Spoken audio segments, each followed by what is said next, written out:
Mr. Zarif, it's such a pleasure having you at the Raisina Dialogue, and especially for this Facebook Live session. Very happy to be with you. Yes, so you have been an old visitor to our conferences and programs. I have some very straightforward questions with you. First of all, that's something which everyone would be asking you wherever you go. What now is the state of the nuclear deal in which you invested so much, both as minister and personally with your knowledge, you negotiated that deal. And now, do you find it in the doldrums, or you think there is still a way forward? I think it's a good deal. It's an achievement for diplomacy, and we haven't had many of those in recent decades. So it's worth preserving. And that is why Iran has been very restrained, because we believe it's a good deal, and we have been very patient. The deal has many sides. One is a non-proliferation side, and it's working perfectly. The other part is reliance. And unfortunately, the West is showing that it's not a very reliable partner.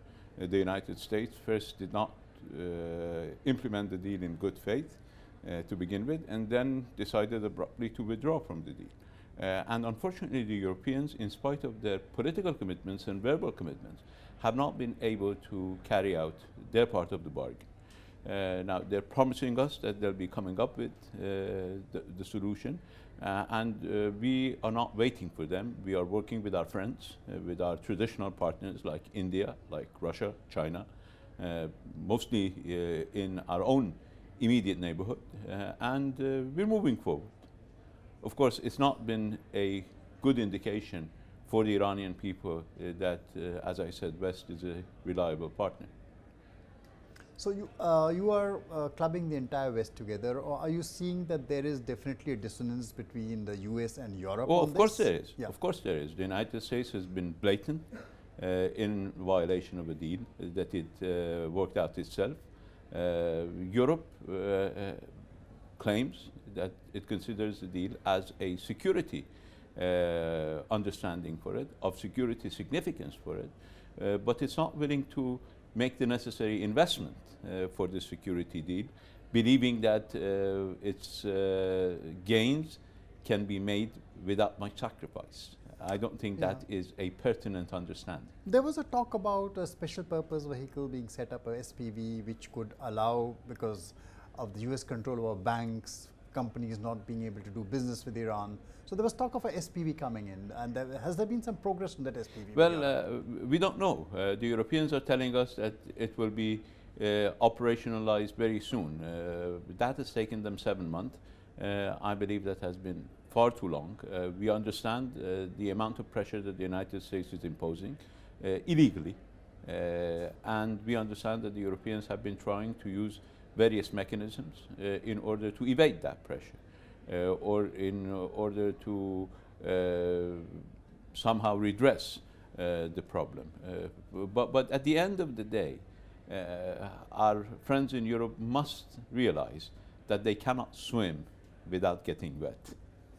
So there was, ultimately the question boils down to the neighborhood getting very wary of Iran's missile development program, exerting pressure on the US and President Trump to kind of put the missile development program of Iran back on the table as a point of discussion. Do you think that is possible? Well, first of all, our missile development is a defensive program. If you consider our military expenditure and compare it to anybody in our region, you see that we spend far less on defense. I mean, it's disproportionate. With 80 million population, our entire defense budget is less than $16 billion. Saudi Arabia spends $67 billion, about 4 times as much as we do, on just buying military equipment. And United Arab Emirates, with only 1 million indigenous inhabitants, spends $22 billion on defense. So, and the range of equipment that they have, the West is basically pouring weapons into our region. So nobody can claim that Iran is having a disproportionate military superiority. We are the strongest power in the region, not because of the means of defense that we have, but because we rely on our people. We do not purchase security from outside. We believe that security must be homegrown, and that is why we are very strong. But as far as connecting the missile issue to the JCPOA, we made a conscious decision in the beginning not to complicate the issue and to put missiles aside. It's not that we didn't have much to say about missiles. As I told you, we have a lot to say. But it was a decision not to complicate the issue and to limit ourselves to the nuclear issue, and that is what we did. And I think we did a good job. So now let me ask you, when you look at the situation in the Middle East as it exists, and I'm talking about the emergence maybe of new actors in the peace building process, do you see evidence of that? Well, for example, if you start looking at Syria, you have Turkey definitely playing a much more proactive game today than it did in the past. So where do you see this process is headed? I think this is characteristic of our new post-Western world, where not all decisions can be made in the West, and the West does not have all the influence. You remember John Kerry and Sergei Lavrov sat together in Geneva and announced that they had a deal to have a ceasefire in Syria. It didn't go anywhere. But then Sergei Lavrov sat down with myself and our colleague from Turkey, and we have a deal, and it's a deal that has been working for the past 2 years, and now we're moving in the final stage of bringing about, or helping the Syrians bring about, a political solution. We were able to come up with a list for the Constitutional Committee that was agreed upon by the government and the opposition. Unfortunately, the West believed that its concerns had not been taken into account. This is a question, why their concern? It should be the concerns of the Syrian, and the list incorporated the concerns of both the Syrian government and the Syrian opposition. So we made a very important move. We hope to be able to work with the new Special Representative of the Secretary General in order to move the political process forward. I think similarly in Yemen, we've been helping, encouraging a peace effort.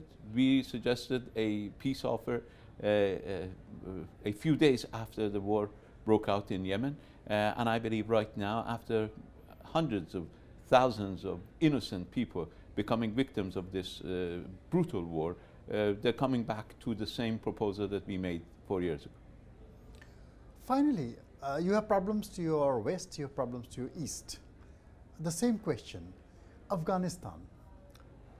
There is a peace process underway. There is an American-led peace process. There is a Russian-led peace process. All the actors are engaged in it. What is Iran's stand? How does Iran... We stand for an Afghan-led peace process. This is what we have always insisted. We don't object to others helping the peace process, but we believe that peace in Afghanistan should be Afghan-led, Afghan-owned, and Afghan-controlled. And that is what we've been insisting on. We have had contacts with all sides, obviously with the exception of the Americans, including the Taliban? Including the Taliban. Okay. We are in the neighborhood. We cannot avoid discussing security issues with those who are in control of territory adjacent to our borders in order to preserve the security of our citizens.